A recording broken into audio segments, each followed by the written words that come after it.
आणि वळत नाशिककडे नाशिकच्या सिन्नर तालुक्यामध्ये तिहेरी जळीत कांड प्रकरणात गंभीररित्या भाजलेल्या अनिता शिंदे यांचा उपचारादरम्यान आज पहाटे मृत्यू झालाय।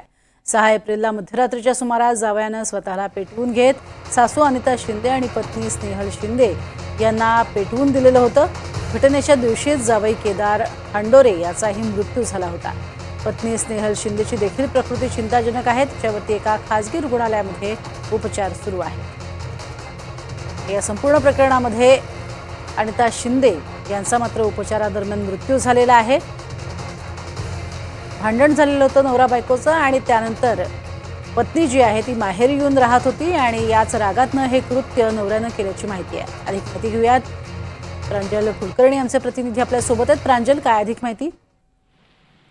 प्रज्ञा, 6 एप्रिलला नाशिकच्या सिन्नर तालुक्यातील सोनारी गावामध्ये ही घटना घडलेली होती। नवऱ्याने सासू आणि पत्नीला पेटून हे दिलेलं होतं। मध्यरात्रीच्या सुमारास नवरा जो आहे तो आपल्या सासरी गेलेला होता। तिथे गेल्यानंतर तो मागच्या दारातून घरात घुसला।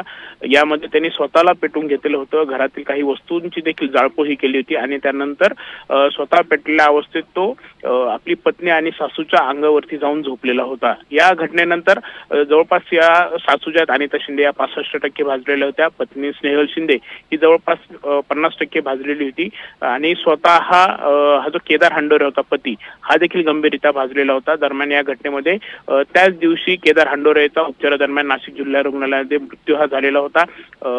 सासू अनिता शिंदे आणि स्नेहल शिंदे या नाशिकच्या एका खासगी रुग्णालयामध्ये उपचार हे घेत होत्या। दरम्यान आज पहाटे उपचारादरम्यान अनिता शिंदे या सासूचा मृत्यू हा झालेला आहे।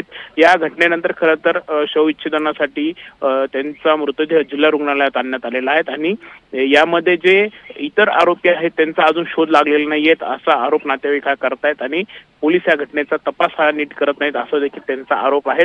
त्यामुळे एकंदरीतच आतापर्यंत या जळीत कांडाच्या घटनेमध्ये दोघांचा मृत्यू झालेला आहे। तर पत्नी स्नेहल शिंदे ही देखील तिची देखील प्रकृती जी आहे ती चिंताजनक असल्याचं समजतंय।